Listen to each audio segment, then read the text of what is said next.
Corps State Leader. I'm going to need both my brains and my bifocals. So I'll tell you a little bit about myself. I was raised just a Texas stone throw down the river from where Vicente Fox went to school.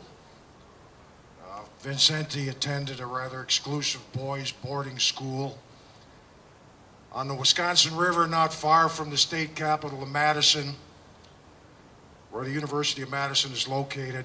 We refer to it as the Little Red Schoolhouse. That's where Vicente learned his English, learned to say that charming phrase, United States. We were kind of hoping he'd leave that extra syllable up there in Wisconsin.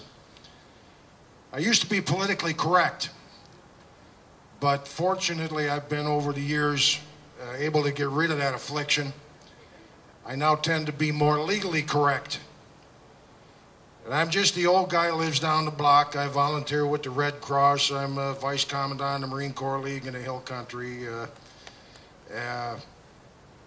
You need a tire change in your driveway. If you're an old lady, I'll be there. You want your cats fed, give me a call. I'll help you out.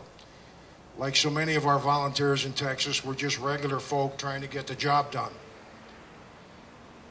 Our pledge in September for the Minutemen Civil Defense Corps was to bring the message of border security and illegal immigration to communities throughout the state.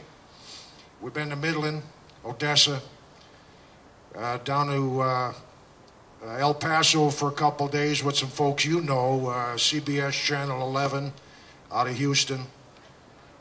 Day labor watches up in Dallas, very effective.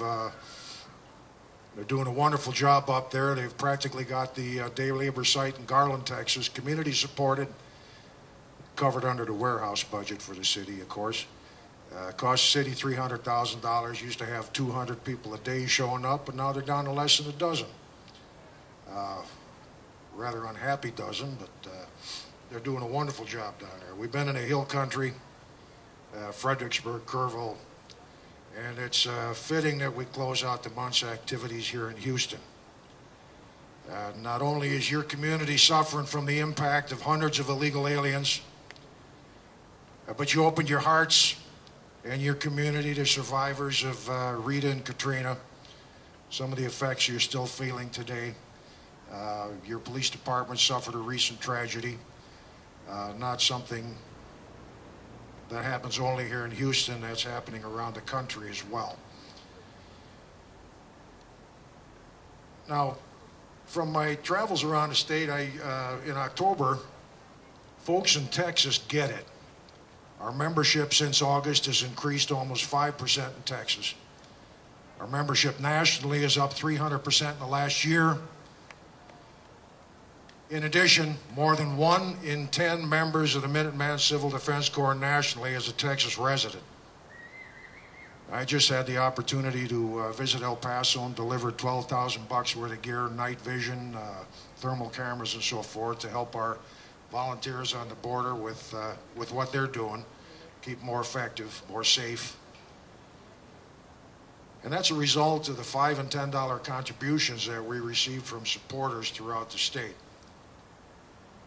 Almost all Texans get it. One Texan don't get it is President Bush. He talks about a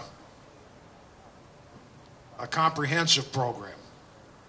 When I think of comprehensive, I think compromise. Comprehensive, compromise. Well, your institutions are being compromised. Your healthcare system's being compromised. Your educational system's being compromised. Your vote's being compromised. Because we all know if you're illegal, you can vote more than once. And the grand tradition of Tammany Hall, look at poor Bob Dornan out of California. He was defeated by Sanchez and the yellow school buses that went around with illegals from polling place to polling place. Now, I'm kind of interested in knowing where the privileged and prominent Texas citizens are. Those that enjoy their lifestyles because of Texas customers, Texas employees. How many hundreds of thousands of sports tickets are sold in Texas? Automobiles bought. Where's Ross Perot, Trammell Crow, Red McCombs, Tom Benson, all these people that should be concerned about your health and safety?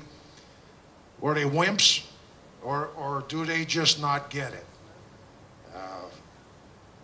The Census Bureau estimates there's 11 to 12 million illegal aliens currently in the United States. Well, that's hogwash. I happen to be a county director for the Census Bureau in 2000, and I didn't see any illegal aliens coming to the screen door saying, hey, count me, I'm illegal. So I'm confident that those numbers are off.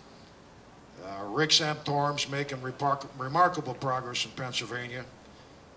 In his bid for re-election, Representative Sensenbrenner's doing a wonderful job in Wisconsin. Pennsylvania, Wisconsin, those two border states, right? The people there get it. Now, when you read in the paper about the Mexican Mafia drug cartel members that have been arrested, or the Schreiner University College professor killed in Kerr County, or his wife brutally raped multiple times in Kerr County by illegal aliens, that's the kind of thing that we're concerned about. You know, you've got over 400,000 illegals sitting here in Houston right now. Cost you $1.2 billion a year. Culberson understands that our borders need to be secured.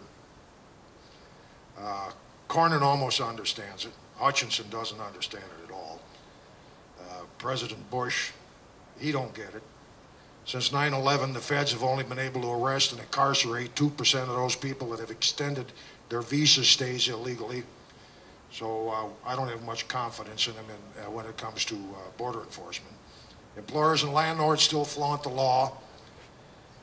In the last 5 years, lawbreakers have gotten more than half the increase in new jobs, leaving teens and America's poorest and minorities without work. Bush's contention that we need a worker program is absolutely nonsense. The Bureau of Labor Statistics reports that there is no occupation in this country where Americans do not make up the majority of the employees. Whether it's hotel, housekeeping, forestry, farming, whatever it is, Americans hold most of those jobs. Many of you folks in those occupations are currently laid off, replaced by illegals working for substandard wages. I got a whole page full of uniform crime statistics that things Chuck was referring to that are just horrendous. I'll tell you a little story about Arizona. Representative Pierce, Republican of Arizona, happened to be appearing before a House committee talking about illegal immigration when he got a phone call.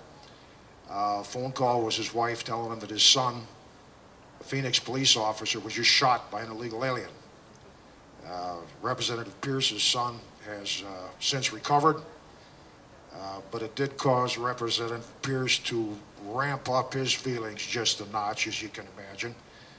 And his concerns for Arizona is he just wants the laws enforced. There's no reason for anybody to take the oath of office, whether you're a representative, senator, or whatever else, and not obey and honor the oath that you take to protect American citizens. Arizona, 5,000 to 10,000 people, illegal people cross his border every day. Costs the citizens 25 lives a day, billions of dollars. Stabbings, gunshot, Arizona citizens killed by drunk drivers who are illegal aliens. Jail space, 1/3. Prison space, 1/3. Now, that's the good news. The bad news is the statistics in Texas are worse. Like many of you folks, I watched Lou Dobbs' special on broken borders with interest past Wednesday. And I learned that those who do not agree with our position on border security don't like certain labels, don't like to be called illegal aliens. Well, okay. I'll try to be more sensitive. If they think illegal aliens makes them feel like they come from a different solar system, or that no human being is illegal, with a little sensitivity, I'd come up with a new term. I'll compromise. I'm just going to call them undocumented felons.